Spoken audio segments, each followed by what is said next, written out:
Consumers thrive on experiences. I think we've all seen that the pandemic has forced retailers to ensure this is possible online. So two examples, TikTok and Instagram are both invested in commerce integrations with live streams. How can SMEs take advantage of this latest trend? Simon, let's start with you. Are you on mute? So starting again, we've got Dan and Serge on from Confer with, who Alex Shepherd is introducing us to, and from what he's been saying, it's a really interesting piece in how you actually interact with that customer. And it almost feels like this kind of thing that's going to be enabled by what we've been doing over Zoom and Teams and so forth, in that you're going to have some kind of engagement with a human being. I think you can look at it two ways. Somebody going through the shop and it's like, oh, I'm interested in this piece of clothing or this car, whatever. Okay, let's make it a real human interaction piece. And there's also that other piece as well where it's like putting it into streams as well. There is that thing of the moment, is that I want that. And I think that humanity piece is fascinating.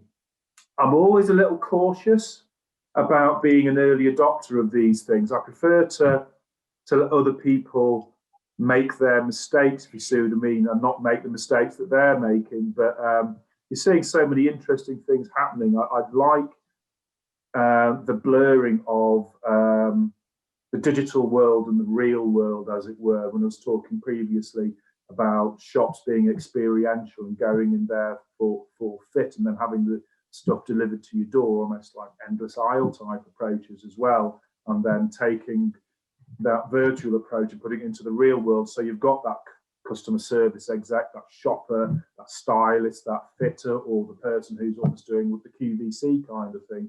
And here's the latest beard I've had fitted. You can have one made for your size as well. So it's a fascinating space, and I'm just looking for those case studies of where it's worked and where can we sensibly deploy this, what's the cost associated with it. Looking at augmented reality at the moment, which is a fascinating space, and that's just starting to become affordable. I think I've seen a couple of things which are very, very interesting at the moment. So there's a whole world of tech that makes digital and virtual sort of work. But one of the exciting things of the next 12 to 18 months, I think. Great. Tracy? I'm kind of on the fence about this one, because I remember talking to Simon about augmented reality back in like 2011, and I've kind of been there when we've been talking about Alexa voice search, voice purchases is going to be the next big thing, and I've been part of the SEO is dead crew and all the rest of it. She's off now, you see, I've set her off. I think these things take time, to build. I don't want to look like I'm kind of a little bit behind the times, or it's all newfangled and all the rest of it. I mean, I've seen really good successes with it. My brother, he works for, or he is a Google trusted photographer, and he's done work with some big brands, including Nike's flagship store in Tokyo, whereby within their website, he's done all the where you walk in, you're using Google technology to walk around. Say it's the same technology as Street View. You walk around and he's built it up so you can actually touch a product, look at it, get all your product's detail information, and buy from within that virtual experience. And that's done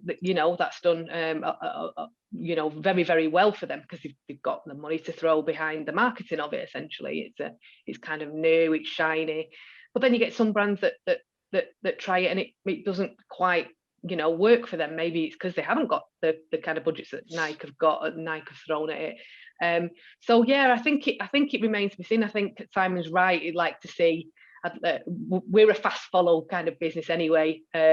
Remington, in particular, being a fast follow brand that tends to kind of, if Dyson bring out a really, really fancy, expensive hairdryer. We'll bring something out with similar technology, but a more maybe affordable price point. So yeah, I think it's easy for brands to go, oh, got to do TikTok, we've got to do this, we've got to do that, and without really understanding why they're doing it. What are you getting from it? What is it you're trying to get from it? Because yeah, it's all very well and good wanting to do this, but have you got the fundamentals right? And this goes back to Alex's point about, if you're failing on, if you're not quite nailing the fulfillment piece, if you're not, one of the reasons why we're doing this digital transformation is not necessarily all about driving direct to consumer sales or e-commerce sales. It's actually about understanding the consumer better.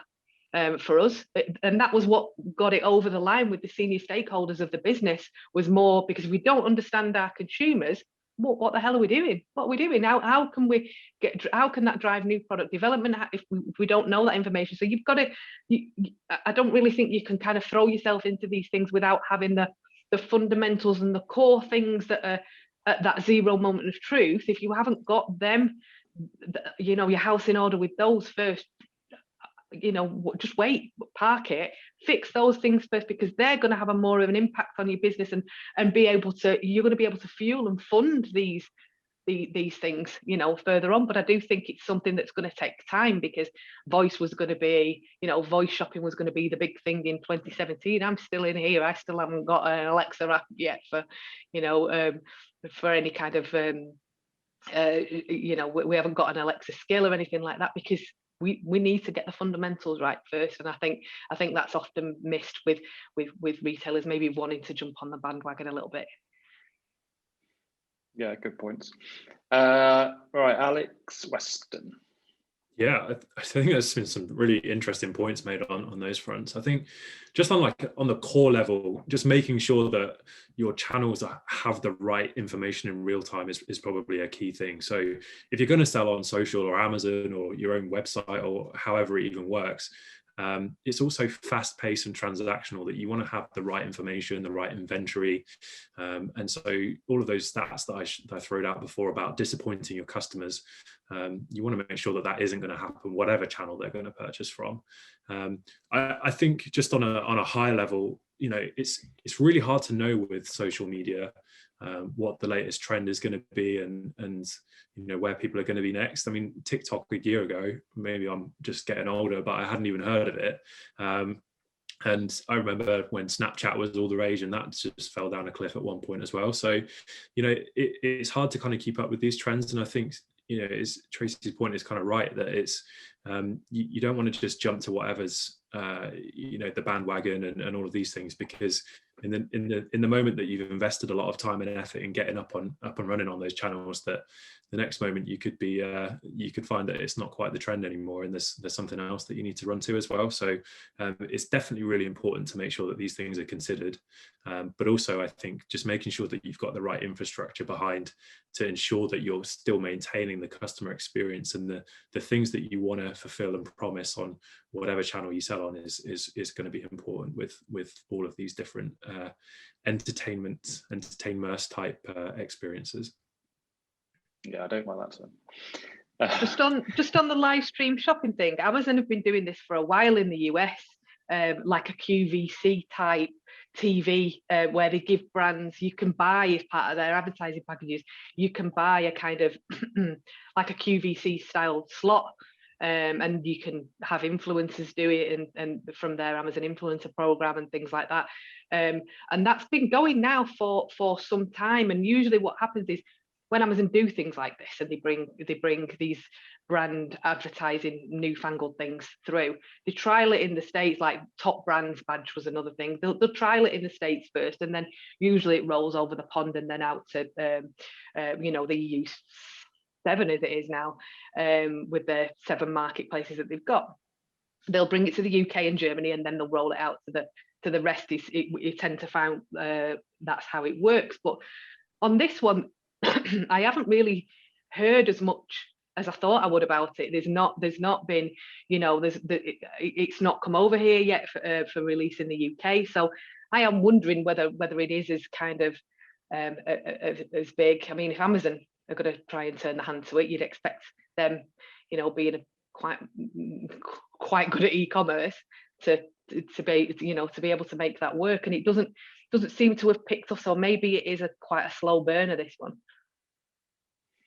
Yeah, I mean, I know it's very big in China. I think that's where a lot of the noise is coming from. But yeah, it will be interesting to see if it does make its way over here. Alex Shepherd, any thoughts on that? Oh, you're on mute as well. Thank you. You'd think we would have learned this one by now, wouldn't you?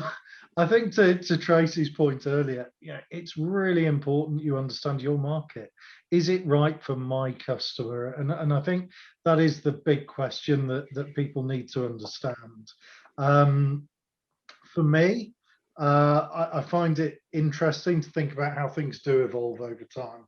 You know, the early adopters, you know, leading the charge, you know, they are the ones taking the risk. There are the challenges there. When I think about the sort of video commerce type arena, you know, we were looking at things like Go in Store probably about, must have been 5-6 years ago. We did that for Dawson's Music.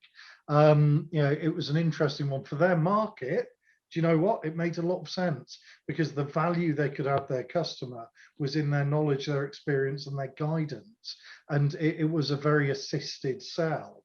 And I was talking to a couple of people the other week, both of whom represent different furniture stores, predominantly in London. And actually for them, using Hero and Go in Store have been absolutely fantastic during lockdown. Because while their online channels turn, the reality is that people wanted to get a feel for it. How is that going to look? How comfortable is it? You know, they wanted to engage with someone to understand things in a better level of detail.